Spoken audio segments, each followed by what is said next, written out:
En niet alleen maar bosverbetering van boven, ook beneden wordt gewerkt, hè? Ja, klopt. In de grond. Ja, we kiezen voor een gecombineerde aanpak, inderdaad. We zagen straks bij dat bodempakket die strooisellaag die maar moeilijk wilde verteren. En we hebben hier eigenlijk boomsoorten ingeplant die dat proces helpen op gang te komen. Ja, welke boomsoorten onder meer? Bijvoorbeeld linde of haagbeuk, dus hier staat toevallig een tamme kastanje. En dat zijn eigenlijk rijke strooiselsoorten, noemen wij dat. Ja. Dat zijn soorten die het bodemleven wel prettig vinden om te verteren. Ja. En daarmee hopen we eigenlijk dat we die voedselkringloop van boom naar bodem en weer terug naar boom op gang helpen. Ja, ik zag ze op heel veel plekken staan hier, hè? In dit gebied. Ja, klopt. Ja. We hebben hier wel flink wat groepen aangeplant. We kiezen dan vaak voor wat openere plekken in het bos. Want ja, op donkere plekken groeien geen boompjes. Ja. En daar planten we eigenlijk groepjes van dit soort rijkstrooisel boomsoorten aan.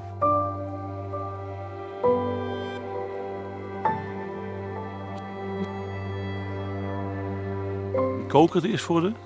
Ja, dat is voor de bescherming enerzijds.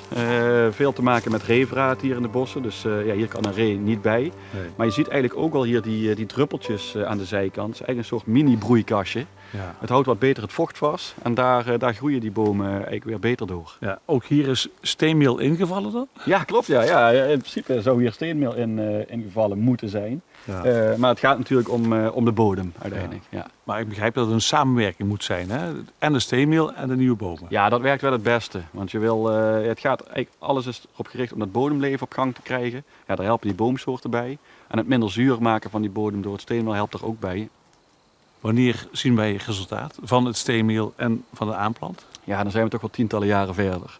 Er zijn nu wel eerste metingen uitgevoerd. 10 jaar geleden zijn de eerste projecten gestart met steenmeel en het aanplant van rijke strooiselsoorten op andere plekken in Nederland. En daar wordt nu gemeten.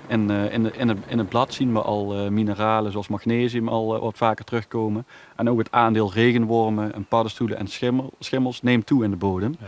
Dus dat geeft eigenlijk aan dat die methode wel goed werkt.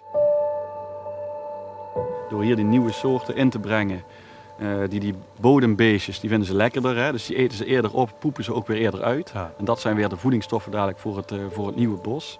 Ja, dat zorgt er eigenlijk voor dat we hier over een 20, 30 jaar een vitaler bos hebben. Ja. En ja, wat ook nog meespeelt is dat je die humeuze laag, hè, tussen het strooisellaag en die onderste laag grond, die houdt ook beter het vocht vast. Dus dan is het bos ook beter geweerd tegen droogtestress. Waar we de laatste jaren veel meer met droge zomers te maken hebben. Mhm. Ja, maken we hier het bos weerbaarder mee. Ja, wel een kwestie van lange adem, denk ik, hè? Ja, dit is echt een project van langere adem. En daardoor passen we het ook niet overal toe. We zijn selectief, maar we zijn wel overtuigd van de maatregelen gezien de eerste meetresultaten.